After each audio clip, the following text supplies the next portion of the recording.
Sejam muito bem-vindos a mais um vídeo da série Professor Responde aqui do canal, em que hoje eu irei responder a questão de Juliana Oliveira, que escreveu perguntando como é possível datar um livro religioso.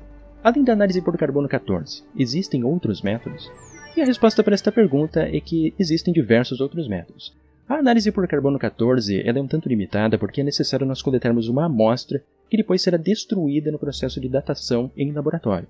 Então, quando nós temos exemplares que são muito pequenos, como é o caso, por exemplo, do manuscrito P52, referente ao Evangelho de João, ou ainda o Evangelho de Egerton, que é um texto apócrifo que contém ali alguns paralelos com o Novo Testamento, não é possível, nesses casos, nós utilizarmos a datação por carbono 14, sendo necessário, então, recorrer à datação por paleografia, que é a ciência que estuda a origem, a forma e a evolução da escrita ao longo da história. Por exemplo, no caso do Evangelho de Egerton, os paleógrafos observaram que este manuscrito contém sinais apóstrofos que só foram encontrados em manuscritos a partir dos inícios do século III. Então, por aproximação, os estudiosos concluem que este manuscrito, muito provavelmente, foi desenvolvido nessa mesma época, ali por volta dos anos 200 a 250 da Era Comum. Mas tanto a paleografia quanto o carbono 14, eles não permitem nós concluirmos necessariamente a data de composição, que é quando o autor original escreveu a sua obra. Porque quando nós estamos examinando, por exemplo, um manuscrito que é uma cópia de uma obra anterior, o que será datado, na verdade, é o momento aproximado em que essa cópia foi produzida, e não a data em que o autor original escreveu ali a sua obra, que é o que acontece basicamente com todos os livros que fazem parte da Bíblia. Não existe nenhum manuscrito original, todos eles são apenas cópias de cópias de cópias que foram elaboradas ali ao longo dos séculos. Então, nesses casos, para nós buscarmos a data de composição de um determinado livro religioso, o que nós precisamos é examinar as informações internas e externas ao texto. Por exemplo, quais são os autores antigos ali que mencionam a existência desse texto? É possível nós identificarmos o contexto histórico no qual o livro foi produzido? O autor ele possui conhecimento sobre algum evento histórico em específico? E essa informação ela pode ser corroborada por outros documentos e também pela arqueologia? E é possível identificar anacronismos nas narrativas ali? Além também de várias outras perguntas que podem ser feitas ali na tentativa de nós compreendermos a origem desse texto. Por exemplo, como nós podemos saber quando e quem escreveu o livro de Daniel que nós encontramos na Bíblia? Será que esse livro foi realmente escrito por alguém chamado Daniel, que viveu no exílio babilônico do século VI antes da Era Comum? Ou será que ele foi escrito por uma outra pessoa, talvez muitos séculos depois do exílio? E a resposta é que todos os pesquisadores concluem que, na verdade, o livro de Daniel foi desenvolvido muito tempo depois do exílio, somente na época das perseguições de Antíoco IV Epífanes, no segundo século antes da Era Comum. E nós podemos chegar a essa conclusão observando os diversos indícios, tanto internos quanto externos ao texto.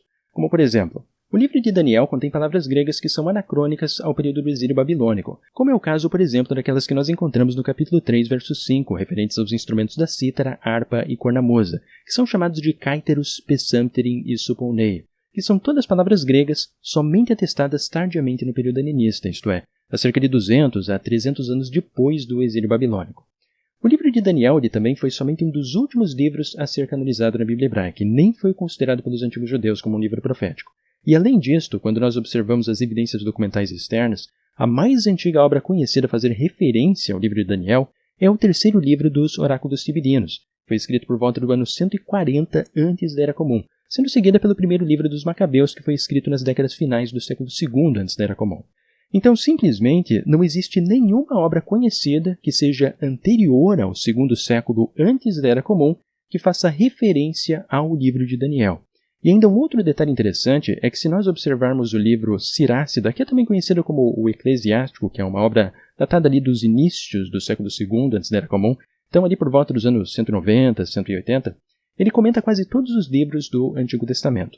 No entanto, não existe nenhum comentário a respeito do livro de Daniel, o que sugere que nesse momento histórico, o livro de Daniel não era conhecido pelo autor que escreveu Sirácida. E ainda quando nós observamos o conteúdo do livro de Daniel, nós podemos encontrar claras referências à crise que ocorreu na Judéia durante as perseguições de Antíoco IV Epífanes entre os anos de 167 e 164, que são temáticas que nós ainda iremos estudar em detalhes em vídeos futuros aqui do canal, sobre os símbolos relacionados à grande estátua, aos animais, ao capítulo 11 e diversos outros temas interessantes também.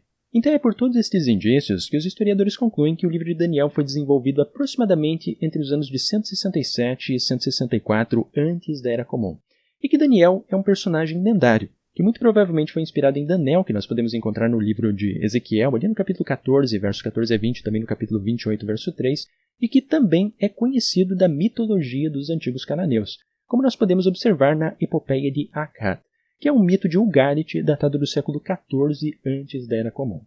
Então, em síntese, é basicamente desta forma que os historiadores buscam datar um livro religioso, embora, em muitos casos, sendo possível apenas nós conseguirmos uma aproximação, como ocorre, por exemplo, com o Pentateuco, que possui diversos níveis de redação e levantam ali muitos e muitos problemas históricos a serem debatidos.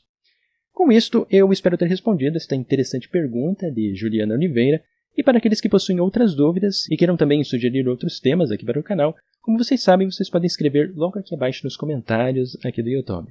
Para aqueles que gostaram de mais esse vídeo, eu convido a deixarem o like para ajudar o canal a crescer e a levar o conteúdo a muitas outras pessoas, e também para aqueles que apreciam os meus trabalhos aqui no YouTube, eu convido a pensarem na possibilidade de tornarem-se apoiadores aqui do canal através da plataforma do Apoia-se. Com isto eu vou ficando por aqui e nos vemos muito em breve no próximo vídeo aqui do canal.